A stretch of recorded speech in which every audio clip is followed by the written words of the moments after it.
రెడ్డి గారు చాలా టెన్షన్గా ఉన్నారు. మీరు ఇందాక నుంచి ఏం మాట్లాడాలని.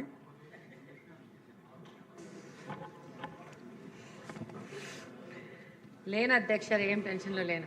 ఏదో అంత ఎగ్జామినేషన్కి వెళ్ళి ముందు టెన్షన్లా కనపడతా ఉంటే కొంచెం గవర్నర్ గారి స్పీచ్ అంటే కొంచెం బాగా ప్రిపేర్ అవ్వాలి కదా అధ్యక్ష. సొంతంగా చెప్పనీకు ఉండదు, పాయింట్స్ ఫాలో కావాలి కాబట్టి కొంచెం ప్రిపేర్ అవుతున్నాం అధ్యక్ష. థ్యాంక్ యూ అధ్యక్ష. గవర్నర్ గారి ప్రసంగంపై ధన్యవాదాలు తెలిపే తీర్మానంపై మాట్లాడే అవకాశం ఇచ్చినందుకు ముందుగా మీకు ధన్యవాదాలు తెలియజేసుకుంటున్నాను అధ్యక్ష. గవర్నర్ గారి ప్రసంగాన్ని క్షుణ్ణంగా పరిశీలించినట్లయితే మన రాష్ట్ర ప్రస్తుత పరిస్థితి, భవిష్యత్ కార్యాచరణ స్పష్టంగా కనిపిస్తున్నాయి అధ్యక్ష. రాష్ట్ర విభజన కారణంగా విభజిత ఆంధ్రప్రదేశ్లో తీవ్ర ఆర్థిక నష్టం జరిగింది. దీనివల్ల అనేక విభాగాల్లో అలాగనే మహిళల సాధికారతలో కూడా తీవ్ర విఘాతం ఏర్పడింది అధ్యక్ష.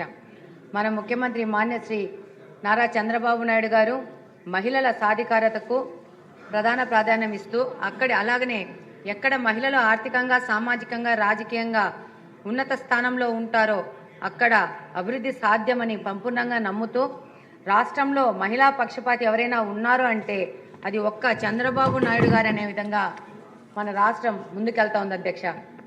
అధ్యక్ష, మన ముఖ్యమంత్రి గారికి మహిళల శక్తి సామర్థ్యాలపై, వారి యొక్క ఆర్థిక క్రమశిక్షణపై అపార విశ్వాసం ఉంది అధ్యక్ష.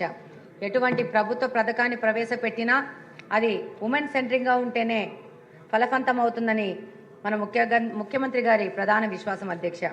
ఇందులో భాగంగానే మహిళలే అభివృద్ధికి కేంద్రం అన్న మాట నినాదంగా కాదు, నేడు అమల్లో కనిపిస్తూ ఉంది అధ్యక్ష. చంద్రబాబు నాయుడు గారి నాయకత్వంలో డ్వాక్రా సంఘాలకు మళ్లీ ప్రాణం పోసి మహిళల చేతుల్లోనే ఆర్థిక నిర్ణయాలు ఉండేలా కూటమి ప్రభుత్వం చేసింది అధ్యక్ష. 0 వడ్డీకి రుణాలు కానీ అలాగనే రుణాల పరిమితిని 5 లక్షలకు పెంచి మహిళలకు నిజమైన పెట్టుబడి అవకాశాలు ఇచ్చింది అధ్యక్ష. కూటమి ఒక్కో మహిళకు 50,000 నుంచి 5 లక్షల వరకు రుణాల పరిమితి పెంచి చిన్న పనులు కాదు పెద్ద వ్యాపారాలు చేసే స్థాయికి మహిళలను తీసుకొచ్చి ఈ యొక్క రుణాల పరిమితిని 10 లక్షలకు పెంచే విధంగా ఆలోచన చేస్తూ కూటమి ప్రభుత్వం నడుస్తోంది అధ్యక్ష. మహిళలు కేవలం స్వయం ఉపాధి కాదు, పరిశ్రమలు పెట్టే పారిశ్రామికవేత్తలుగా ఎదగాలనేది కూటమి ఆలోచన అధ్యక్ష. పెట్టుబడి రాయితీని 35% నుంచి 40%కి,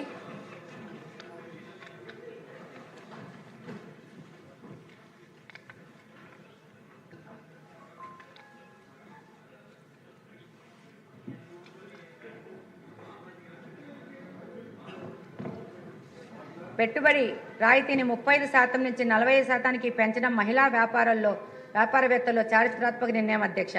2024-25 బడ్జెట్లో 1,250 కోట్ల కేటాయింపులు చేసి గ్రామీణ పట్టణ మహిళలకు సమాన అవకాశాలు కల్పించడము, అలాగనే పొదుపు సంఘాలను ప్రారంభించి పొదుపు సంఘాలను పెంచి కుటుంబాలను పరిపుష్టతకు పునాదులు వేసిన ఆర్థికవేత్త మన ముఖ్యమంత్రి గారు నారా చంద్రబాబు నాయుడు గారు అధ్యక్ష. ప్రస్తుతం ఆయన ప్రారంభించిన పొదుపు సంఘాల ద్వారా గ్రామీణ ప్రాంతాల్లో దాదాపు 8.5 లక్షల పొదుపు సంఘాల ద్వారా 8 లక్షల మంది మహిళలకు